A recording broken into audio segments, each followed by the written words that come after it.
I haven't had my mic on this whole time. Okay, well, then we're going to take a step back. My mouth is full now, so I've got to actually use these. We're going to take a step back and I'll explain everything that I already explained in just a minute. Right now, I do want to take you through a sun salutation that Waffles and I can do together and that you can do with your animals at home. The reason that you can go lay down, honey. You can take a break. You don't want to? You want mama hurry up? Okay. The reason that I wanted to show this to you is to give you an example of how you can utilize animal-assisted yoga to add resistance to your asana practice. So if the only exercise and movement that you enjoy is simply using your body weight, you can still get all of the benefits of resistance training using your animals. And Waffles and I are going to show you a sun salutation that demonstrates that. All right, do I have a hair tie out here? Yes, I do. Hair tie. Just gonna put that up loosely so it doesn't smush my curls, but it's also out of my way. All right, you ready, puppy? Go over this side, please. Good girl. All right, I'm also going to untie my shirt because one of the things that's really important if you're going to be using your animal's body weight is to make sure that your skin is covered so that you can prevent scratches and anything like that. All right, move these out of the way. And then we also want to put down a little extra padding because again, this is the purpose of animal-assisted yoga is to achieve symbiotic living. And this mat here that I have down for always is really great for me. But Waffles is starting to get a little older and I want to protect her joints. So I want her to have more cushion when she jumps off of me well, she pretty much always jumps. Even if she's only got her front paws up, she still does a little leap. So I want to make sure that she is protected. All right. Now, I'm going to have you over on this mat, baby. Thank you. Good girl. So in a sun salutation, we start in Tadasana. So that's feet together or about a hip's distance apart. You want to find what's comfortable in your body because we're all built differently. For me, that's feet all the way together because I can squeeze my thighs together and it helps me engage my buttocks a little easier. Inhale, rise up nice and tall. Exhale, drop the shoulders. Hands either forward or to your sides. What feels comfortable in your body? Good girl. And then on an inhale, we're going to move our arms up above us. Reach, reach, reach. We're reaching through our side bodies, stretching through our obliques, and even further back, stretching through our abdomen. Oh, this feels so great for my digestion. And that we call Urdhva Hastasana, upward arm posture. And on an exhale, we're going to relax everything, bend the knees, come all the way down, Uttanasana, start engaging with your animal here. We're going to start getting them ready for engagement. Hi, baby dog. Inhale, straighten everything. Right now, we're just getting our body kind of warmed up. And now, I'm going to step 1 foot back and come to that back knee so that we're in this low lunge shape. Give yourself a little bit of movement here before we add weight. And then we're going to ask our animals for their assistance. Waffles, pause. Good girl. Now on an inhale, you can reach your arms over you, get a nice big stretch in there. And then on an exhale, you're going to release your animal and bring your hands to the ground. Ready? Try to keep your movement as straight as possible. There's going to be a lot of Waffles, a lot of muscular engagement there as you find your equilibrium. Yes, good girl. Now you can tuck your back toe. I'm going to move to the side so that you can see better. So tuck your back toe, lift your knee off the ground, and as you step your other knee back, go ahead and move your hips up and back. Let your knees bend as much as they need to for you to stay comfortable and your back to stay straight. Then you can start pedaling your feet. Get a nice little stretch in there through your Achilles and hamstrings, and shift forward into a plank pose. Here's where we're going to ask our pets for their help again. Waffles, come around and balance. Good girl, yes. And stay. Good, stay. Good, stay. Good girl. Off. Good job. Okay. Now I'm super duper proud of her there because I had intended to be on the black mat for that portion so that she could jump onto the blue mat. And I didn't realize until she was on my back that I didn't create enough space for her. So her turning her body as she jumped allowed her paws to still land on that extra cushion. Always important, as our animals are assisting us, we also want to make sure that we're assisting them. So from plank pose, we're going to lift our hips up and back into downward dog again. Once your knees start feeling tight, just loosen them up so that you can shift your hips up and back more while keeping your back straight. Step your right foot forward.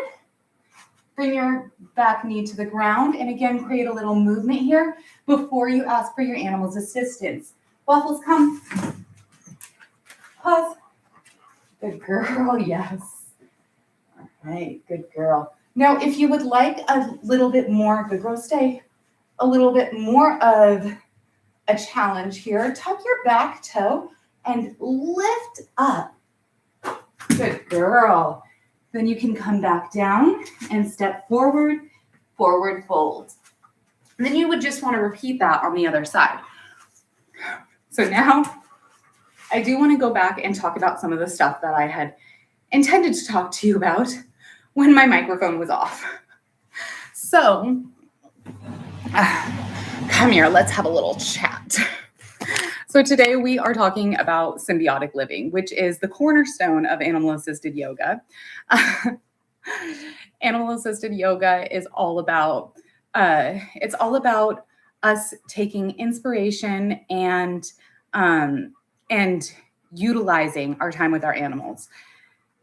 Just typical animal yoga without the assisted in it, like a lot of the puppy yoga and kitty yoga, dog yoga classes that you might go to. That means doing yoga in the presence of animals. Once we ask them to start assisting us, then we're asking them to help us live a better life. Just their presence does do that in some aspects, but we want to take it a step further because us as animal lovers and really empathetic people, we have a tendency to put everyone else first, especially our animals. We know that they can't talk, they can't vocalize their needs for themselves, and we take it upon ourselves to make sure that they have everything they need, which is phenomenal, and everything that they could even want, anything that they could even want for, which is fantastic as well. However, a lot of times that leaves less energy for ourselves. It leaves higher stress levels, and that is not a beneficial environment for our animals. So in the same way that they create a beneficial environment for us, we need to do what's best for them to create a beneficial environment for them by taking care of ourselves. Now, that doesn't mean we have to do it alone. Our animals can help us. Think about the things that you have to do in order to take care of your animal. You have to feed them, right? You also have to feed yourself. When you feed your animal, you always want to make sure that they have really great nutrition. You make sure that their food has been balanced by the highest tier of veterinary professionals that specialize in nutrition. You want a veterinary nutritionist, someone who has a PhD in animal nutrition, who has been board certified after completing intense internships and residencies. So um, we put all of this, we put these huge, they're not even huge. But we do put these requirements on the nutrition that we feed our animals. So when we feed them and we look at the food we're giving them, it gives us the opportunity to reflect and think, when was the last time I ate something this good for me? You know, we're talking about species appropriate diets here. So I'm not saying that you should go and eat your dog's kibble just because, you know, it's been balanced by a licensed veterinary nutritionist. But I am saying that whether you feed your dog fresh food or kibble or raw, you put all of this heart into making sure that they have good nutrition, and species appropriate nutrition for you is a lot of the same ingredients in different proportions. So when you feed your animal their any kind of food, their kibble, it says on the bag what they use to make it. Even if you're just looking at the title of the recipe, the chicken and rice recipe. When was the last time you had some chicken and rice? Like real fresh chicken and rice, not from a box. and so, for example, what I do when I feed Waffles, I start thinking about that. I like to think that when I feed her, I feed myself at the same exact time. Realistically, that does not always pan out. A lot of times I'm just not hungry yet, and I start to get really emotional about like pushing myself to eat right in that moment. And I know a lot of you feel the same way. So what I do instead is when I'm preparing her food in the morning, whether it's, she usually gets some kibble for dessert at night. So, but I batch her food in batches. That's how the recipes for the farmer's dog work. And so when I'm breaking up her frozen batched food that I made at the beginning of the week, and I soak it in some water so that it thaws faster and so that she gets some extra hydration in there to start her day off, especially on days like today where she's going to be under the hot lights. Then while I'm doing that, I'm thinking about what I could possibly eat. And, you know, I think it starts with what I see in her food. It starts with, I see the chicken and I see the kale, and immediately I think whether or not I'm in the mood. Like I think, oh, chicken sounds good, or oh, I do not want chicken today. Now the thought process has started, right? So then my brain is automatically I'm on that train. It's chug-a-lug and choo-choo. We're choo-chooing to figure out what I want to choo-choo in my mouth and digest in my tummy. So by the time we kind of get our day started, I've got an idea of what I want to eat. And that makes it so that now that's at the forefront of my mind. So I know I'm going to eat because as soon as she's done eating, as soon as we're done with whatever our first task is, I'm going to start cooking that. I'm either going to start cooking it, or if I already have it prepared, I'm going to go ahead and eat it. Whatever the situation is, I know that I'm going to eat something healthy. And the whole reason why is because the longer that I go without eating that thing that I brainstormed, I start feeling guilty because I know that I'm creating a stressful environment for her. I know that my cortisol levels are going up. I know that my emotional regulation is not as easy to manage, and all of those things affect her environment. So I owe it to her to take care of myself. And that goes for you too. You owe it to your animals to take care of yourself, and they can absolutely inspire you to do that. Food is only one way that happens. Another way that they can help you is their other needs. What else do you need to do for your animals each day? You make sure that they have mental enrichment, right? You make sure that they have species appropriate mental enrichment, which means that if you have a cat, you're giving them an outlet for hunting. As you're doing that, understand that you as a human also have this need to hunt and or gather, and in some way, shape, or form, you've got to let out that instinct too. When you're playing with your cat and you're doing these little hunting games with the cat toy, make it more movement. You can use this whole space. Waffles, I'm going to grab my cat toy and show you how we can use this space. Waffles loves cat toys. I'm going to show you how we can use this space, even if you have a cat, to get more movement in. So let me scoot you back, because I did show you how we can improve resistance, increase our resistance quota is what I was going to say there. We can increase the amount of resistance training we do with our animals using their weight, but even if you have, and you can do that with a cat too by holding them, but even if you are just doing hunting games, ready, Waffles? Make it more. Right? You can turn it into something that ends up being a lot of cardio. I'm going to drop it so that she doesn't accidentally rip my toy. Waffles, all done. Thank you. You want to do more? Sit. Okay, we will do more, yes. Ready? Make sure that you know what? Do it how you want, because quite frankly, however gets you moving the most is going to be whatever's most fun for you. What feels most fulfilling in my body, and I very much recommend you trying, is as you do this, try and move through your full range of motion. So start with just a speedy, quick round where you're trying to take up the most space, like we just showed you, where we're going all over the place. And then try and do a round where your body stays pretty much stationary, but Waffles, come.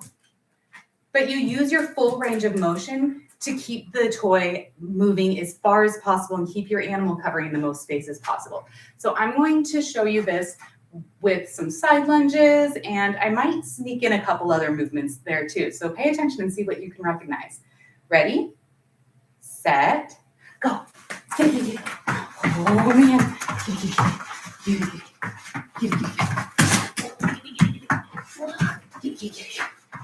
Oh man. Good girl. And you can see how this might have a positive impact on your mobility. Waffles, all done that. Thank you. Appreciate you. Do you want to go get your lamb chomp? Is that your lamb chomp? I saw you with it earlier. You want to bring it to Mama's? Not sure? Okay, that's fine. So you can lay down, baby. You can take a rest. She's not sure what we're doing now. You can see how no matter what animal you have, you can see how this game with the kitty toy can improve your mobility and help you feel more comfortable in your body, because every time you make another movement, it's going to feel more natural. Every time that you lunge your body to the side, like so, you're going to go a little lower naturally. And that's what improves the mobility through your hips. It improves your range of motion. And then you add a little bit of strength training to that as well, where you're using your animal's body weight as an additional resistance to your own. And you've got a really great exercise routine that you don't have to go to the gym for. And you can use this to live a healthier, happier life with lower stress levels that creates such a beneficial environment for your animals and anyone else in your life to be around. Does anyone have any questions? Okay, well, thank you so much for joining us. I hope that you enjoyed today's class. If you did, please make sure that you like this post, share it with a friend, comment if you can, and of course, make sure you're subscribed to me, because I have so much more fun content to share with you. We are live here every Tuesday at 9 a.m. for a new yoga class. We will see you next time.